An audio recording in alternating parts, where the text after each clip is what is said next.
Cheers, folks, and welcome back to another program. I want to start this episode by asking you one question.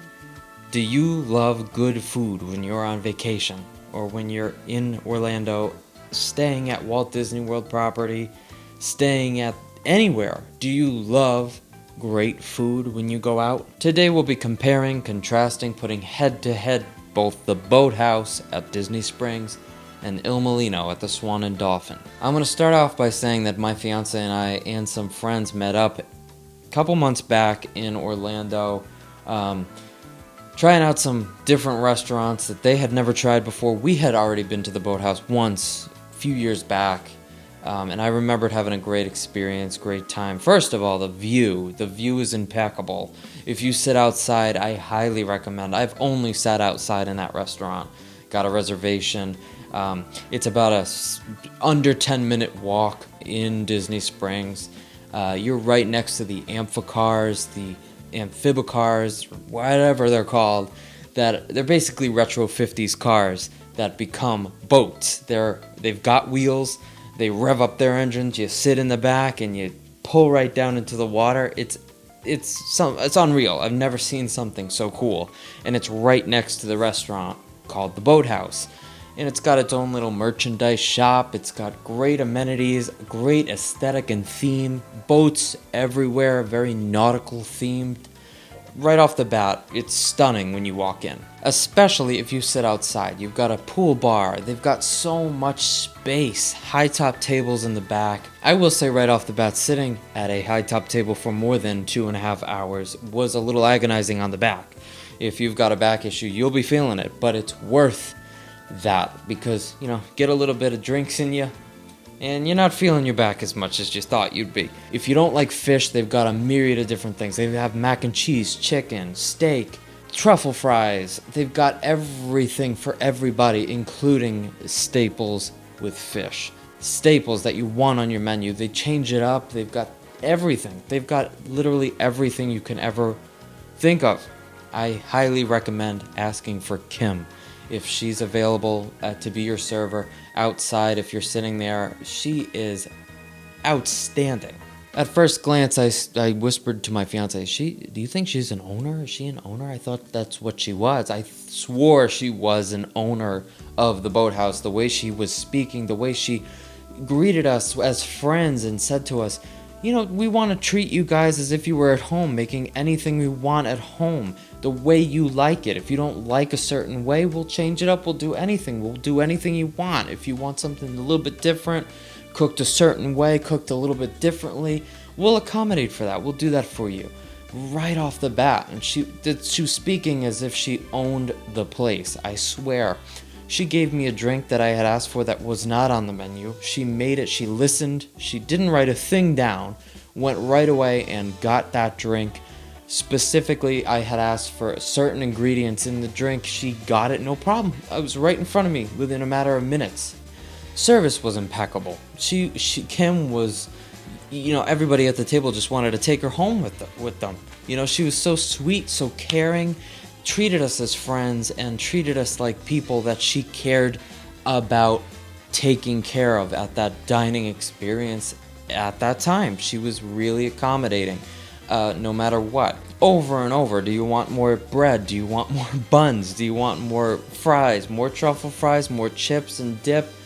It was coming. I didn't have to ask once for a thing. It had already been taken care of. The only thing I had asked her for was a drink and my food. And that was it. And that's how it should be. And it's impeccable, that restaurant. Go and visit it at Disney Springs in Orlando, Florida, ASAP. That was my impeccable experience from top to bottom. The Boathouse. With Kim as your server. No doubt. We spent about, with all of us, we split the checks up it's a $300 meal and worth every single penny. Food cooked perfectly executed food, and the sunset is going down as you're eating. It's so warm out, nice. The music, the playlist, even to the little details of the playlist they were playing. Kim had shed some light that over 50 servers picked every one of the songs. Everybody had a chance to pick their favorite outdoor songs, their favorite songs for the outdoor playlist that would play while you dine in the restaurant. And every song was a knockout. We were just on cloud nine, eating our food, singing to the songs, talking great conversation, sunset going down.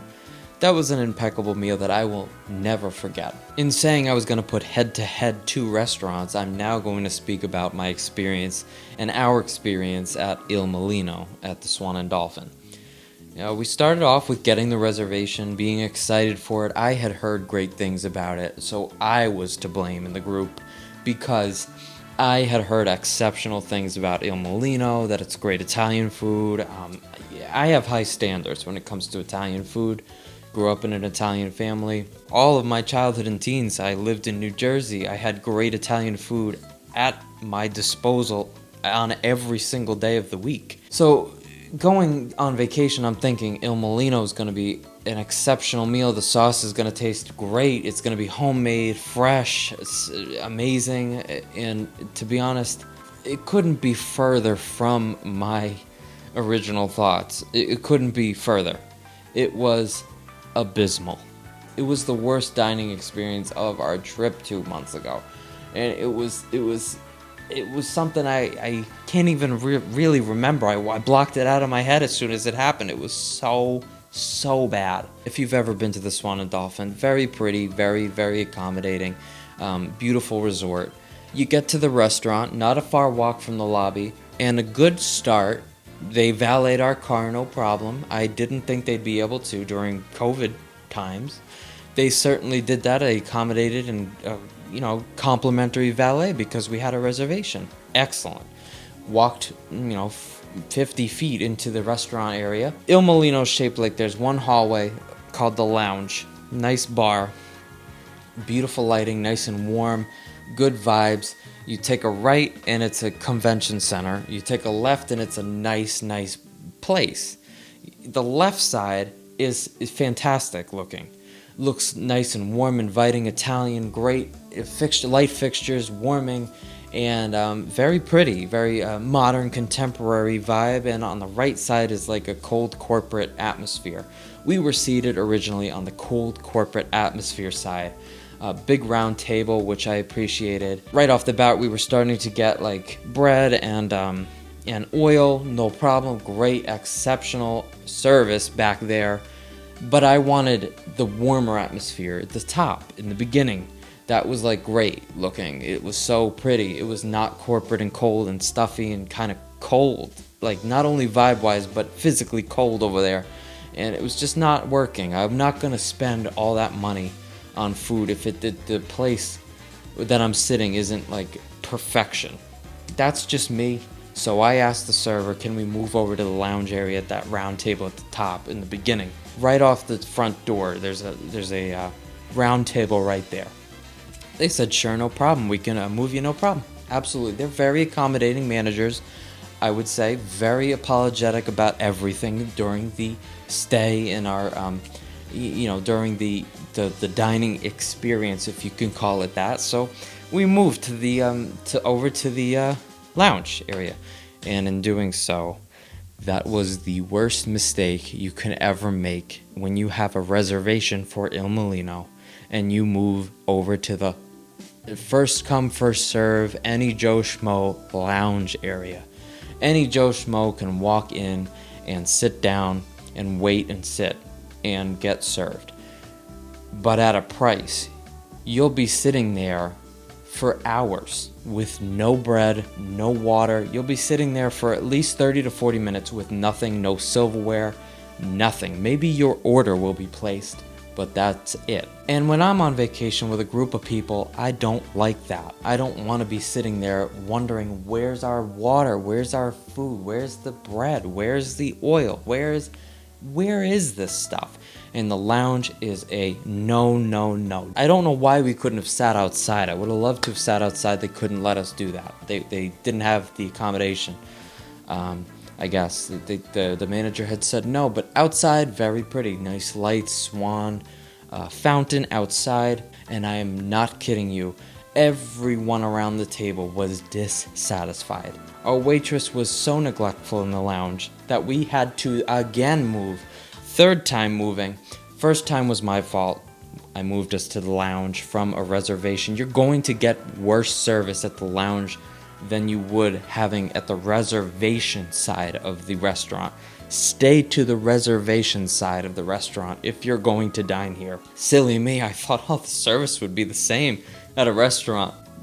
I should have known the lounge would be completely different than the other section of the restaurant. So we were moved the third time over to a nice big booth in the back on the left side, which is the nice looking side. Nice warming fixtures. I said beautiful looking Italian feel, contemporary side. We were moved over there for the third time. They just wanted to make us happy, and it all fell down from there. It was abysmal, horrific. The best part about it was Mo. Mo, our server, was so accommodating, was giving us complimentary things, complimentary desserts, complimentary drinks, complimentary, little things that would help enhance the experience to try to cover up the severe lack of competency in the kitchen. Arancini, on the house. Nice of him to do. Brought us all the wrong checks at the end. He brought, as great as Mo was and as sweet as he was trying to be, everything was falling apart. It was like trying to keep up an ice cream cake in the dead of summer, and the heat is just melting the thing. It's not staying up. Nothing is going to help this experience. And to top it all off, this was found. This was found in Steph's food. In Steph's pasta. Like, plastic. In Steph's food. Gross. That's horrible. Immediately comped. Our bill was like $20 because the whole thing was horrific. Our friends asked for some caprese salad. What comes out is one piece of mozzarella with a tomato. For caprese salad, it should be like 4 pieces of mozzarella generously put with some nice big tomatoes, not 1 piece of mozzarella, 1 tomato. $13. This is nuts. $13 for that. For a piece of mozzarella and tomato. They're getting away with highway robbery. People are getting in this restaurant and they're loving it. I don't know what they're loving. They've never had a good Italian meal then, because the sauce, horrifically abysmal. You could taste the tin from the can. You could taste the brininess of that sauce, that metallic tang to it. Horrible sauce. Horrible marinara sauce. Horrible cream sauce. Horrible carbonara sauce. Looked like it was like from Chef Boyardee. It looked horrible. It looked like it had been under a heat lamp and baked and slapped together in the kitchen in a matter of seconds. And obviously it was, because this wouldn't have been in there, would not have been in the food had they had taken their time. They were obviously strapped for time in the kitchen, and they rushed every bit of our meal. Every single bit of our meal came out wrong and was horrible. Chicken Parmesan. I've never seen this chicken Parmesan. It was this big in the pan. You know how they tenderize the chicken? It was like this. It was like this big, this thin chicken Parmesan, all with cheese over top of it. Barely any sauce. It was just like a breaded chicken thing with cheese over top of it. No sauce. And one little chicken bone sticking out of that. I've never seen chicken Parmesan like that. She was cutting it and it was so cardboardy. It was because it was so slapped down like that you took all the juiciness out of the chicken. That's horrible. That was horrible. I couldn't even bear to watch them eat that. It's just one thing after the other. I will say the cheesecake that was complimentary Steph had was impeccable. It was great. The cheesecake was great. My meal, my marinara sauce, I got rigatoni with marinara. Horrible. Horrible. Or marinara, as I call it. Horrible. It's $30 per plate. You're paying $30 a plate for stuff that's like Chef Boyardee quality, or like the Olive Garden quality. I mean, and I like Olive Garden. I'll give Olive Garden a pass, but you're paying nothing, pennies compared to this meal on your vacation.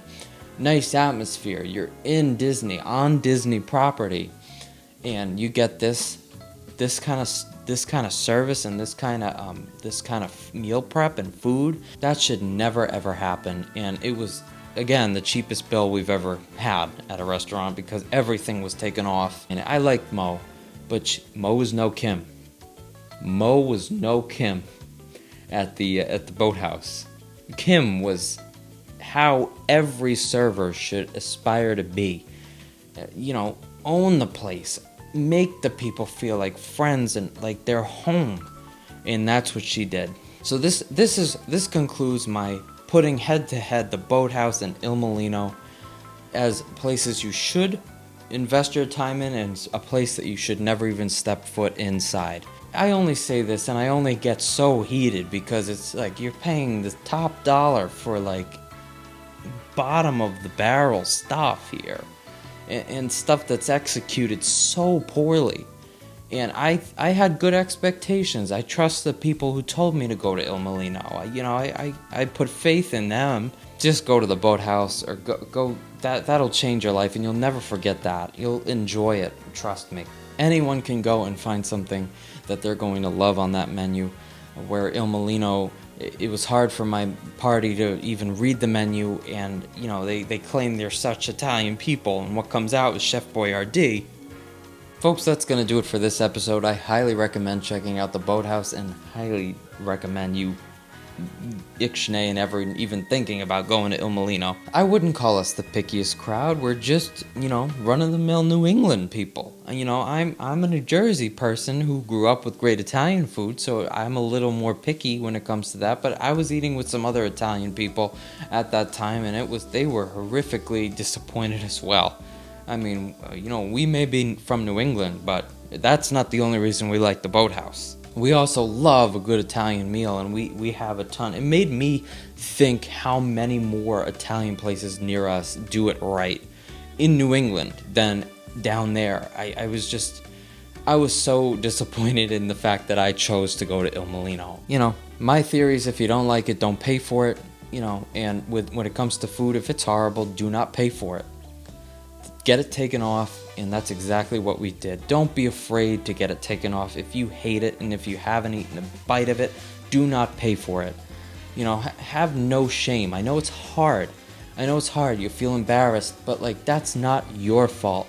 That's the kitchen's fault, the server's fault, the restaurant owner's fault. That's whose fault it is, not your own for sending stuff back that's absolutely below par. So, what are some of your favorite Disney restaurants that are top tier? What's some of your favorites? I want to know in the comments below so that I can make a list based on your recommendations and go visit them next time. What you absolutely hated that you heard good things about, and what you absolutely loved that you heard great things about. Write them down in the comments. I'd love to hear. With that said, I want to thank you guys for watching till the end of this video. Look out for more Manza Media videos in the future. And with that out of the way, I want to thank you guys, and I'll catch you folks in the next episode. You can find me lounging to a melody. Take care.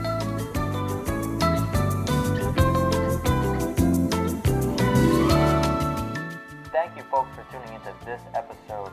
If you do feel so inclined as to follow me on social media, you may gladly do so at Manza Media Art and Manza Media on every other platform. If you like prints, I've got an Etsy shop where you can see some of my original artwork and fan artwork.